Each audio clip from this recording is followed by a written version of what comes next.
अस्सलाम वालेकुम एवरीवन, मेरा नाम असद है और आज पीएचपी ऊप का लेसन नंबर 23 है। और इस वीडियो लेसन में मैं आपके साथ पीडीओ की प्रीपेड स्टेटमेंट्स और पैरामीटराइज्ड क्वेरीज के बारे में बात करूंगा। जो पिछला वीडियो लेसन था वो भी पीडीओ से रिलेटेड था, लेकिन मैंने उसमें फंडामेंटल्स को कवर किया था और जो टेक्निक्स वहाँ पे मैंने आपको बताई थी। एक क्वेरी थी, क्वेरी के अंदर डायरेक्टली वेरिएबल्स के नाम लिखे हुए थे। वो अप्रोच कोई अच्छी कंसिडर नहीं की जाती। अगर आप प्रीपेड स्टेटमेंट्स और पैरामीटराइज्ड क्वेरीज का यूज़ करते हैं तो आपकी क्वेरीज काफ़ी ऑप्टिमाइज भी हो जाती हैं और उसके साथ ही साथ आपको इनफ प्रोटेक्शन भी मिल जाती है। सिक्योरिटी की बात कर रहा हूँ, जो मैंने लास्ट टाइम भी बात की थी। माई एसक्यूएल आई और पीडीओ को अगर आप कंपेयर करते हैं तो सिक्योरिटी के लिहाज से दोनों की सिक्योरिटी सेम है, कोई डिफरेंस नहीं है। कुछ लोग कहते हैं कि पीडीओ ज़्यादा सिक्योर है, ऐसी कोई बात नहीं है, ये एक मिसकंसेप्शन है। तो पीडीओ और माई एसक्यूएल आई दोनों लाइब्रेरीज एक ही तरह की सिक्योरिटी देती हैं। सिक्योरिटी किस शक्ल में मिलती है? अगर हम प्रीपेड स्टेटमेंट्स का यूज़ करते हैं और उसके साथ पैरामीटराइज्ड क्वेरीज इस्तेमाल करते हैं तो हमारी क्वेरीज सिक्योर हो जाती हैं। अभी कुछ एग्जांपल्स करता हूं आपके सामने, फिर मैं स्टेप बाय स्टेप एक्सप्लेन करता हूं कि सिक्योरिटी किस तरह से मिलती है। ओके, तो सबसे पहले यहां पे मैं इंसर्ट की क्वेरी लिखता हूं, यानी कि जो मैं एग्जांपल्स अभी करूंगा वो तमाम एग्जांपल्स जहां से मैं स्टार्ट ले रहा हूं वो राइट टाइप क्वेरीज हैं। डेटाबेस में डाटा इंसर्ट कर रहा हूं मैं। उसके लिए सबसे पहले मैं क्वेरी लिखूंगा SQL equals to some query insert into users first name last name है, उसके बाद फुल नेम है और उसके बाद ईमेल है, उसके बाद इसकी कॉरेस्पॉन्डिंग वैल्यूज है। तो जो लास्ट टाइम हम काम कर रहे थे उसमें मैंने डायरेक्टली इस तरह से वेरिएबल्स के नाम लिखे थे, इस तरह से मैंने वेरिएबल्स के नाम लिखे। तो ये कोई अच्छी स्ट्रेटेजी नहीं है, अच्छी अप्रोच नहीं है। इसको मैं रिमूव करता हूं, इसको आज चेंज करना पड़ेगा। चेंज कैसे किया जाएगा? इसकी जगह मैं लिखूंगा कॉलन और कॉलन के आगे F name colon L name colon full name colon email.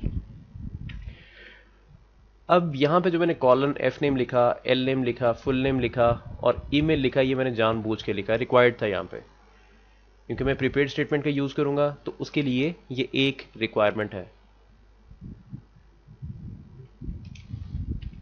अब यहां पे मैं एक स्टेटमेंट के नाम से वेरिएबल डिक्लेयर करता हूं इक्वल्स टू $db प्रीपेयर, और इसको एसक्यूएल वाली जो मेरी स्टेट क्वेरी है मैं इसको पास कर देता हूँ।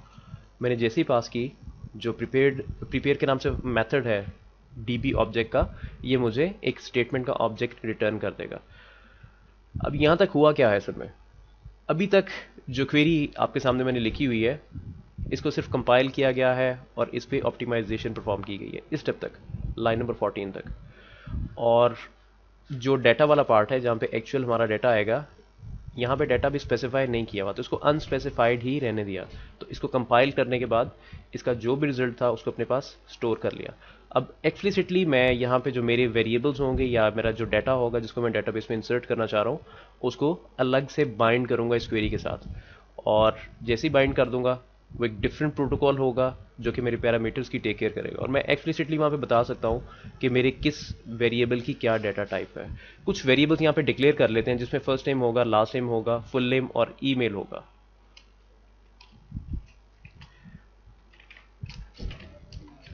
फर्स्ट नेम और लेट्स सपोज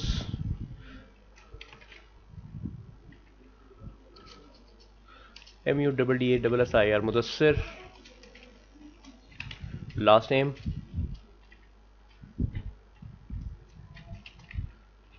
लगारी और उसके बाद ईमेल। ईमेल के लिए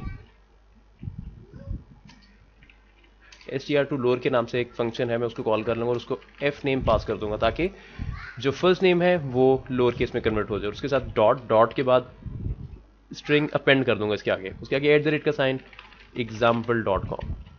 और नेक्स्ट लाइन पे जो फुल नेम है मैंने उसको भी डायनामिकली क्रिएट करना है, तो उसके लिए मैं एक वेरिएबल डिक्लेयर करता हूँ equals to $first name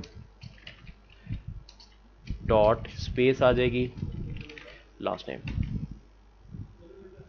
variables मैंने रेडी कर लिए, ये मेरा एक्चुअल डाटा है। अब इन वेरिएबल्स को मैंने इन स्पेसिफिक लेबल्स के साथ, इन पैरामीटर्स के साथ बाइंड करना है। तो बाइंड करने के लिए नीचे आके मैं स्टेटमेंट का ऑब्जेक्ट यूज करते हुए बाइंड वाला मेथड कॉल करूंगा स्टेटमेंट बाइंड पैरम, और यहाँ पे आके मैं स्पेसिफाई करूंगा जो मैं वेरिएबल बाइंड कर रहा हूँ वो किस पैरामीटर के साथ बाइंड कर रहा हूँ। इसके लिए मैं लिखूँगा colon F name, F name के साथ जो मैं वेरिएबल बाइंड कर रहा हूँ डॉलर एफ नेम है, और इसकी डाटा टाइप भी स्पेसिफाई कर देता हूँ। इसके लिए मैं लिखूँगा पीडीओ स्कोप रेजोल्यूशन ऑपरेटर, उसके बाद पैरम अंडरस्कोर एसटीआर। मैंने बता दिया कि इसकी डाटा टाइप स्ट्रिंग है। इसको कॉपी करते हैं और 3 बार और पेस्ट कर लेते हैं, क्योंकि मेरे पास जितना भी डाटा है उसकी डाटा टाइप स्ट्रिंग है। एल नेम, और यहाँ पे एल नेम आ जाएगा, उसके बाद ईमेल है और नीचे फुल नेम आ जाएगा, यहाँ पे ईमेल।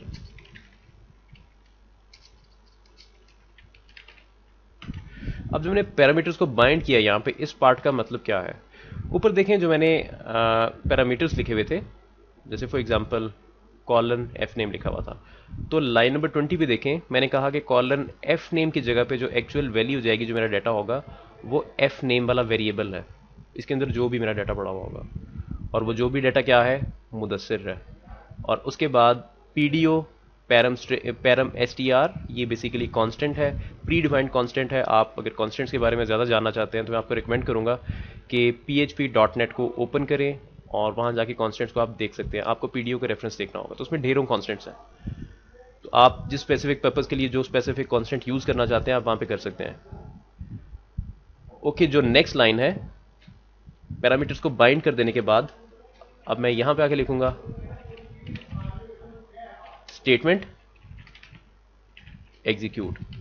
स्टेटमेंट को एग्जीक्यूट किया, हमारी क्वेरी एग्जीक्यूट हो गई। अब मैं यहाँ पे मेक श्योर करना चाह रहा हूँ कि क्या क्वेरी सक्सेसफुली एग्जीक्यूट हुई थी या नहीं, तो मैं यहाँ पे लिखता हूँ एको स्टेटमेंट, और इसके आगे मैं लिखता हूँ रो काउंट। जो रो काउंट है बेसिकली ये अफेक्टेड रोज रिटर्न करता है। आप माई एसक्यूएल आई वाली एक्सटेंशन यूज करते रहे होंगे, तो उसमें आप अफेक्टेड रोज यूज करते थे जब भी आप कोई राइट टाइप क्वेरी लिख रहे होते थे, जब आप डेटाबेस में डाटा राइट कर रहे होते थे या डाटा मॉडिफाई कर रहे होते थे। तो ये मेथड जो मैंने कॉल किया रो काउंट, ये सेम वही काम कर रहा है। ब्राउजर में इसकी आउटपुट देखते हैं। सबसे पहले मैं आपको डेटाबेस दिखाता हूँ। डेटाबेस में जो लास्ट रिकॉर्ड है उसकी आईडी 9 है और उसका नाम मोहम्मद अली है। और अगर मैं रिफ्रेश करता हूँ तो रिफ्रेश करने में देखें 1 प्रिंट हो गया, तो 1 सक्सेस की इंडिकेशन है, क्वेरी सक्सेसफुली एग्जीक्यूट हो गई, और जो रो अफेक्ट हुई है वो 1 हुई है। अभी जैसे ही मैं इस टेबल को रिफ्रेश करूंगा, यानी कि ब्राउज पे क्लिक करूंगा, तो जो रिकॉर्ड में इंसर्ट किया वो यहाँ पे देखें अपीयर हो गया, और उसको ऑटोमेटिकली जो आईडी थी वो 10 मिल गई। ये आप देख सकते हैं। अभी जो मैंने आपके सामने क्वेरी लिखी है इसका एक और वर्जन भी है, वो थोड़ा सा शॉर्टर वर्जन है, वो मैं खुद यूज करता हूं। तो जहां पे मैंने कॉलन एफ नेम मेरा लिखा हुआ था, इसको मैं रिमूव नहीं करता, इसको मैं लिखा रहने देता हूं, इसकी जस्ट एक कॉपी बना लेता हूं, या ये पूरा पार्ट लिखा रहने देता हूं और इसकी एक कॉपी बना लेता हूं, कॉपी।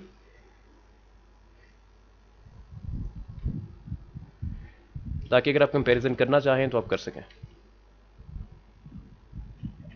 इसको यहाँ पे आके पेस्ट करते हैं, और जहाँ जहाँ पे कॉलन के साथ मैंने कुछ पैरामीटर्स के नाम लिखे हुए हैं उनको मैं रिमूव कर देता हूँ, उनकी जगह पे सिर्फ क्वेश्चन मार्क लिख देता हूँ। अब क्वेरी काफ़ी शॉर्ट हो जाएगी, काफ़ी कॉम्पैक्ट हो जाएगी।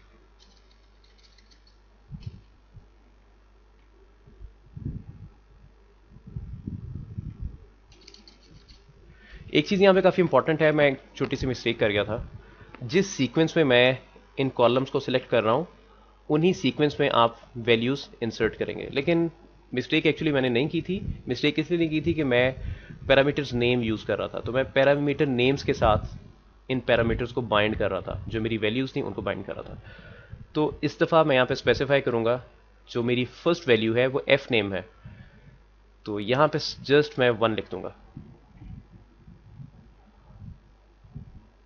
नेक्स्ट पे आके लास्ट नेम है, लास्ट नेम के लिए मैं 2 लिख दूंगा, यानी कि सेकेंड क्वेश्चन मार्क का मतलब है लास्ट नेम। और मैंने यहाँ पे स्पेसिफाई कर दिया। अब जो थर्ड क्वेश्चन मार्क है उसका मतलब है फुल नेम, तो फुल नेम मैंने नीचे लिखा हुआ है, मैं यहाँ पे आके 3 स्पेसिफाई कर देता हूँ। और जो फोर्थ पैरामीटर है वो बेसिकली ईमेल है, और इसको मैं 4 कर देता हूँ। इसको सेव करते हैं तो देखेंगे वही जो सेम क्वेरी थी उसका एक डिफरेंट वर्जन है। और आप बेशक ऐसे काम कर लें, या बेशक जो मैंने आपको पहले टेक्निक बताई थी जो कि नीचे ये वाली है, कॉलन और उसके आगे फिर आप उस कॉलम नेम का नाम लिखते हैं, बेशक आप वो यूज़ कर लें। इसको सेव करते हैं। सेव कर देने के बाद मैं यहाँ पे फर्स्ट नेम और लास्ट नेम चेंज कर देता हूँ इस दफ़ा, ताकि कोई न्यू रिकॉर्ड चला जाए डेटाबेस में। Graeme Smith. ओके, मैं रिफ्रेश करता हूँ, और रिफ्रेश करने पे 1 अफेक्टेड रो आ रही है। और मैं जैसे ही टेबल को ब्राउज करता हूँ, ब्राउज करने पे ये आप देख सकते हैं ग्रैम स्मिथ आ गया, जिसकी आईडी 11 है। बेशक आप क्वेश्चन मार्क यूज़ करें, और बेशक आप इस तरह से पैरामीटर्स के नाम चूज कर लें, कॉलन और पैरामीटर का नाम, ये आपकी अपनी मर्जी है। अब मैं जितने भी एग्जांपल्स करूंगा मैं क्वेश्चन मार्क के साथ करूंगा। इसको रिमूव करते हैं नीचे से, बल्कि लिखा रहने देते हैं। इसको उठा के मैं ऊपर ले आता हूं।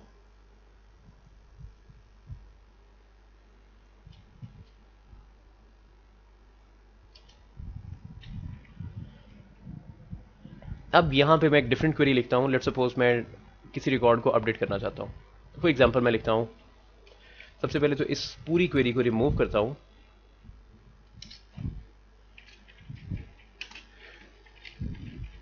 अपडेट यूजर्स सेट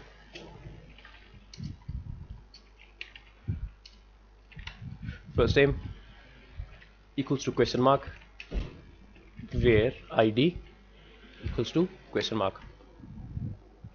किसी स्पेसिफिक आईडी के बेस पे मैं किसी स्पेसिफिक रिकॉर्ड का फर्स्ट नेम अपडेट करना चाहता हूं। देख लेते हैं किसको अपडेट करना है।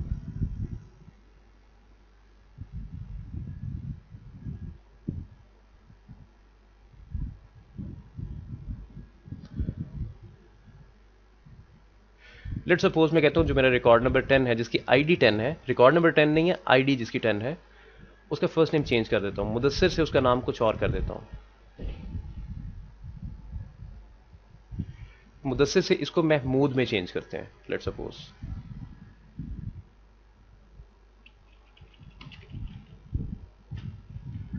महमूद, और इस दफ़ा जो मेरा फर्स्ट नेम है वो ऐसे ही लिखा रहेगा, और जो बाकी के पैरामीटर्स को मैं बाइंड कर रहा था उनकी ज़रूरत नहीं है, उनको मैं रिमूव कर दूंगा जस्ट।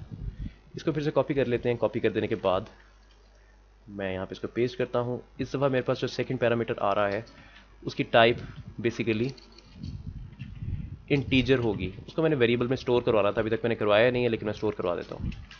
इंट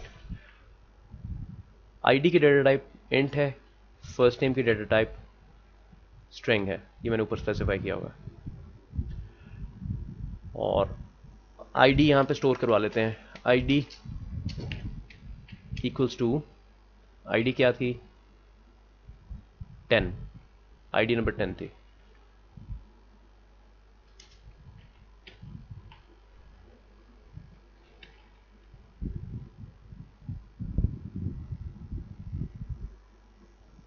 इसको सेव करते हैं, और सेव करने के बाद ब्राउजर पे चलते हैं। रिफ्रेश, और देखें मेरे पास 1 आ गया। 1 का मतलब ये है कि एक रो अफेक्ट हुई है, अफेक्टेड रोज का रिजल्ट मिल रहा है मुझे।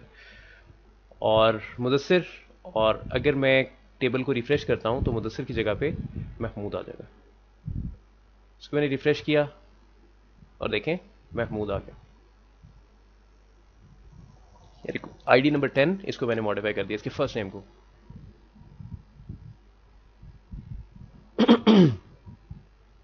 ओके, अपडेट के बाद अब डिलीट की बारी आती है। तो फॉर एग्जांपल मैं चाहता हूं जो मेरा सबसे लास्ट रिकॉर्ड है, रिकॉर्ड नंबर जिसकी आईडी 11 है, मैं उसको डिलीट करना चाहता हूं। तो काफ़ी सिंपल सा काम है। डिलीट की क्वेरी बहुत ज़्यादा सिंपल होती है, और उसके लिए मैं इस क्वेरी का कुछ पार्ट हटा दूंगा।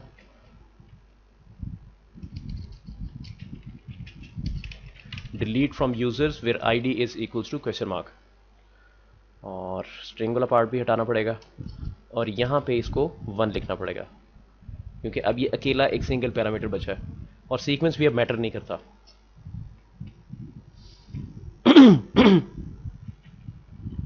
इसको सेव करते हैं और सेव कर देने के बाद ब्राउज़र पे चलते हैं। मैं जैसे ही रिफ्रेश करता हूँ तो देखें फिर से मुझे 1 मिल गया। और जो रिकॉर्ड नंबर 11 है मैंने बेसिकली इसको डिलीट किया है। अब अगर मैं टेबल को रिफ्रेश करता हूँ तो रिकॉर्ड नंबर 11 गायब हो जाएगा। ये देखिए रिकॉर्ड नंबर 11 गायब हो गया, यानी कि डिलीट हो गया। उसके बाद आपको मैं एक और छोटी सी वेरिएशन दिखाना चाहता हूँ। अब वो टेक्निक भी यूज़ कर सकते हैं। उसके लिए मैं ऊपर वाला कोड हटा देता हूँ और इस लाइन को मैं कट करके नीचे ले आता हूँ। इसको पेस्ट किया।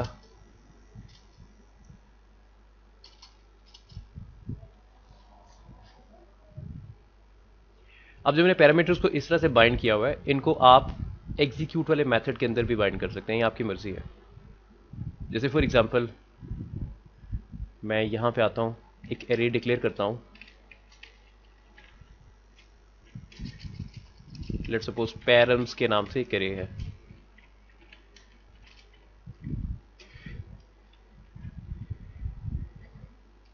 ये एसोसिएटिव एरे होगी और मैं यहां पे आके लिखता हूं कॉलन फर्स्ट नेम, उसके आगे उसकी कॉरेस्पॉन्डिंग वैल्यू, और जो वैल्यू थी वो फर्स्ट नेम था। कॉलन लास्ट नेम, उसकी कॉरेस्पॉन्डिंग वैल्यू, लास्ट नेम आ गया। उसके बाद कॉलन ईमेल, ईमेल एड्रेस आ गया, और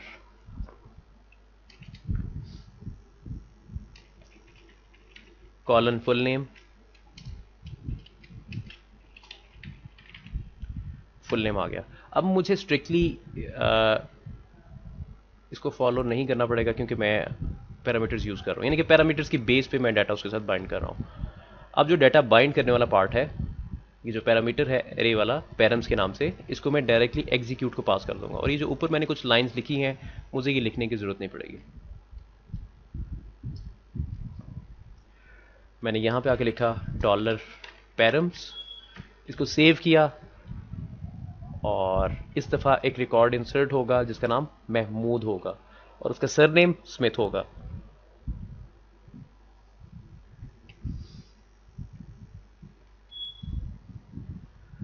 रिफ्रेश, फिर से 1 आ गया। 1 का मतलब है कि 1 रो अफेक्टेड।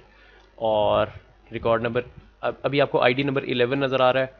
जैसे ही मैंने रिफ्रेश किया, स्क्रॉल डाउन किया, और आईडी नंबर यहाँ पे आपको अब 12 नज़र आ रहा है। फर्स्ट नेम महमूद और लास्ट नेम स्मिथ। तो आप इस तरह से भी काम कर सकते हैं, लेकिन जो अप्रोच इससे पहले मैंने आपके सामने यूज़ की थी वो ज़्यादा बेहतर है। आपको मैं रिकमेंड करूँगा कि आप वही अप्रोच यूज़ करें।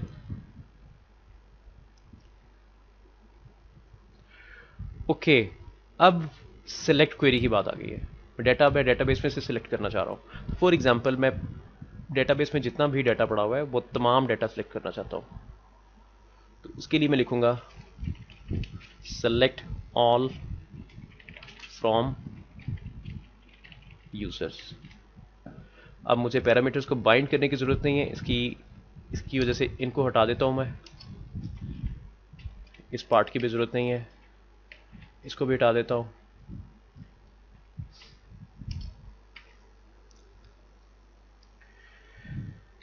Okay, select all from users. तो इस दफ़ा मुझे total number of rose return हो जाएंगी जितनी भी टेबल में एग्जिस्ट करती हैं। इसको सेव करते हैं। सेव कर देने के बाद मैं रिफ्रेश करता हूँ तो देखें टोटल नंबर ऑफ 9 रोज हैं। अगर मैं पीछे आता हूँ डाटाबेस में तो मैं इसको काउंट कर सकता हूँ, 1 2 3 4 5 6 7 8 9। आपके सामने जो मैंने मेथड यूज़ किया है रो काउंट वाला, मैं आपको रिकमेंड करूंगा कि इसको सिलेक्ट के साथ यूज़ मत करें। यानी कि जिस टाइम पे आप डेटाबेस में से डेटा सिलेक्ट कर रहे होते हैं तो नंबर ऑफ रोज को काउंट करने के लिए ये मेथड यूज़ मत करें। ये अच्छी प्रैक्टिस नहीं है। उसकी वजह ये है कि कुछ डेटाबेसेस हैं जहां पे ये मेथड फेल हो जाएगा और आपके जो रिजल्ट्स हैं वो इनकंसिस्टेंट हो जाएंगे। तो इस चीज़ से बचने के लिए ज़्यादा बेहतर है कि आप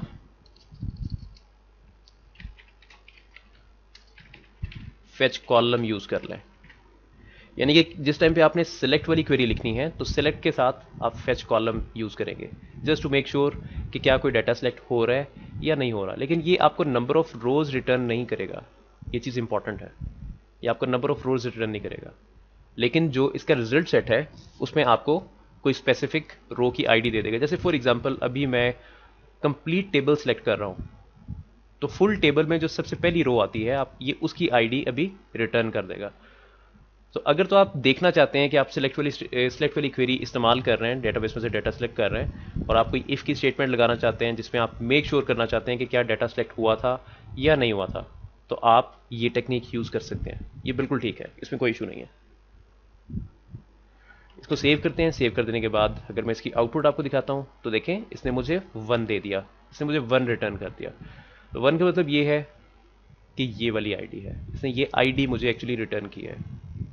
अब फॉर एग्जांपल मैं किसी स्पेसिफिक रिकॉर्ड को सर्च करता हूँ और जो रिकॉर्ड नंबर 11 है वो तो एग्जिस्ट नहीं करता, रिकॉर्ड नंबर 9 को मैं चेक करता हूँ। तो select all from users where ID equals to question mark, और मुझे फिर से जो पैरामीटर है इसको बाइंड करना पड़ेगा। उसके लिए मैं लिखूंगा डॉलर स्टेटमेंट बाइंड पैरम, और यहां पे आके लिखूंगा 1 डॉलर ID PDO पैरामेंट। जो फेच कॉलम है अब जो भी रो मैच करेगी उसकी आईडी रिटर्न करेगा मुझे। तो जो मैं रो मैच कराना चाह रहा हूं उसकी आईडी 9 है, तो ये मुझे 9 रिटर्न कर देगा। रिफ्रेश, ये देखें 9 इसने रिटर्न कर दिया। और अगर तो वो रिकॉर्ड एग्जिस्ट नहीं करता तो मुझे फॉल्स रिटर्न कर देगा। यानी फॉर एग्जांपल मैं यहाँ पे 100 लिखता हूँ तो 100 के नाम से तो कोई भी आईडी एग्जिस्ट नहीं करती है। इसको सेव करते हैं। अगर मैं रिफ्रेश करता हूँ तो देखें उसने कुछ भी रिटर्न नहीं किया। इसका मतलब कि इसने फॉल्स रिटर्न किया है, या तो इसने नल रिटर्न किया या फॉल्स। तो नल फॉल्स दोनों फॉल्स कंसिडर किए जाते हैं।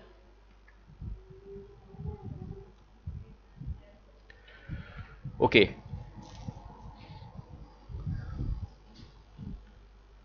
अब लेट सपोज मैं चाहता हूं कि मैं पूरा टेबल सेलेक्ट कर लूं और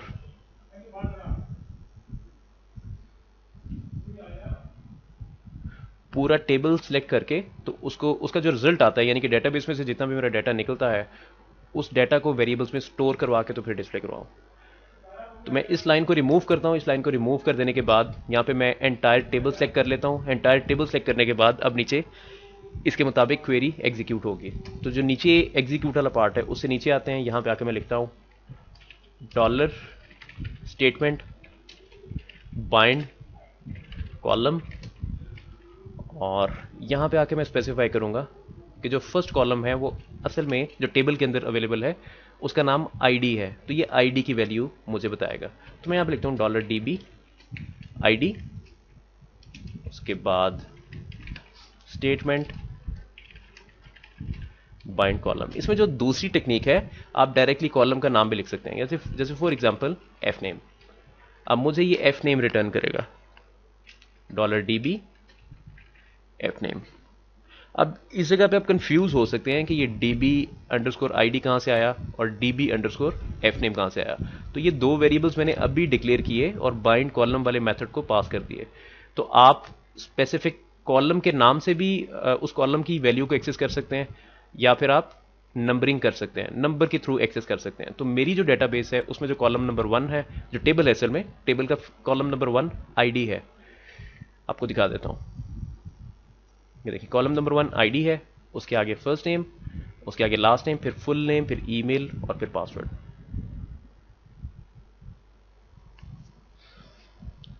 निचली लाइन पे आते हैं। मैं यहां पे आके लिखता हूं एको स्टेटमेंट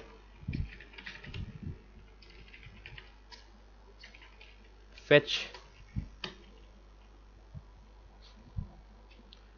और जो नेक्स्ट लाइन है मैं यहां पे आके लिखता हूं for example dollar DB F name. तो जो भी फर्स्ट रो रिटर्न होगी ये मुझे उसमें जो फर्स्ट नेम है वो बता देगा। रिफ्रेश, और ये देखें असद, और असद कहां पे आ रहा है, ये सबसे फर्स्ट रिकॉर्ड है और उसका फर्स्ट नेम है। अब मैं लूप भी यूज़ कर सकता हूँ इन वैल्यूज़ को डिस्प्ले करवाने के लिए। तो लूप के लिए मैं क्या काम करूँगा, ये जो मैंने मेथड कॉल किया फेच के नाम से, इसको लूप के अंदर मैं कॉल कर लूँगा। यानी फॉर एग्जांपल मैं यहाँ पे लिखूँगा while $d equals to dollar statement fetch.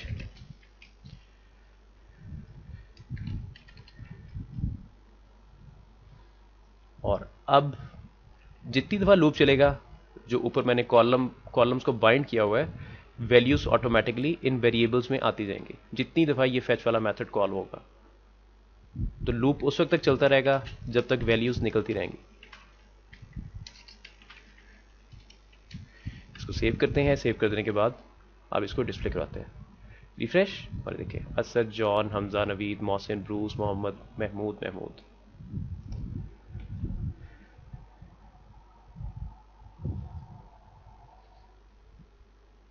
और अगर आप ये काम नहीं करना चाहते हैं, ये वाला जो काम मैंने किया है, तो इसको मैं रिमूव कर देता हूं। इसको रिमूव कर देने के बाद डायरेक्टली चेक कर लेते हैं कि मुझे रिटर्न क्या हो रहा है। मैं यहाँ पे लिखता हूँ echo pre print r $d echo pre. अब मैं यहां पे क्या कर रहा हूं, जितनी दफा फेच वाला मेथड कॉल हो रहा है, हर दफा जो भी रिजल्ट आ रहा है वो डी में स्टोर हो रहा है। मैं देखना चाह रहा हूं कि वो रिजल्ट क्या आ रहा है असल में। इसको सेव करते हैं। उसको जो मेरा रिजल्ट है उसको प्रॉपरली फॉर्मेट करने के लिए मैंने प्री टैग्स का यूज किया है। इसको सेव करते हैं, ब्राउजर पे चलते हैं। रिफ्रेश किया मैंने, देखें मुझे एक एरे रिटर्न हुई, और उस एरे में आईडी के नाम से कॉलम है, उसकी वैल्यू 1 है। फिर 0 के नाम से कॉलम है, उसकी वैल्यू भी 1 है। फिर एफ नेम के नाम से कॉलम है, उसकी वैल्यू असद है। फिर एक इंडेक्स नंबर 1 है और उसकी वैल्यू असद है। तो देखें यहाँ पे वैल्यूज डुप्लीकेट हो रही हैं, रिपीटिंग वैल्यूज आ रही हैं। और अगर आप एरे को काफ़ी केयरफुल होकर देखते हैं तो ये एक हाइब्रिड एरे है। ये एसोसिएटिव एरे भी है, उसके साथ ही साथ ये इंडेक्स्ड एरे भी है जिसमें इंडेक्स नंबर्स यूज होते हैं।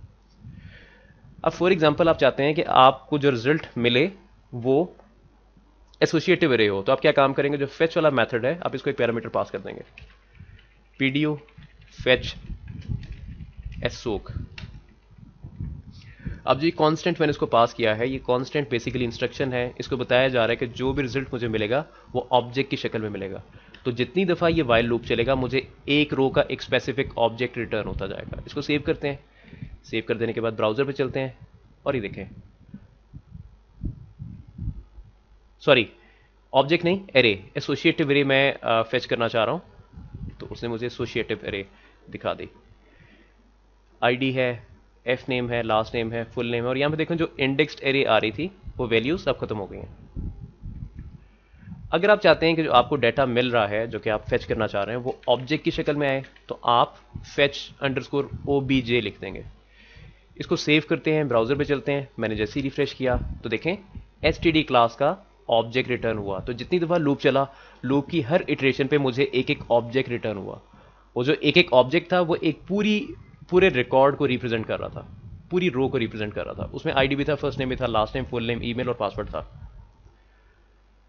और अगर आप इन वैल्यूज को आप शो करवाना चाहते हैं तो आप इजीली करवा सकते हैं। ये तो जस्ट मैं प्रिंट आर के थ्रू आपको दिखा रहा था एंटायर ऑब्जेक्ट। तो शो करवाने के लिए आप लिख सकते हैं for example echo $d ID, क्योंकि अब इस टाइम पे जो $d है वो एक आईडी, एक ऑब्जेक्ट का काम कर रहा है। और उसके बाद स्पेस, इसमें बल्कि टैब के साथ स्पेस दे देते हैं, .t फर्स्ट नेम,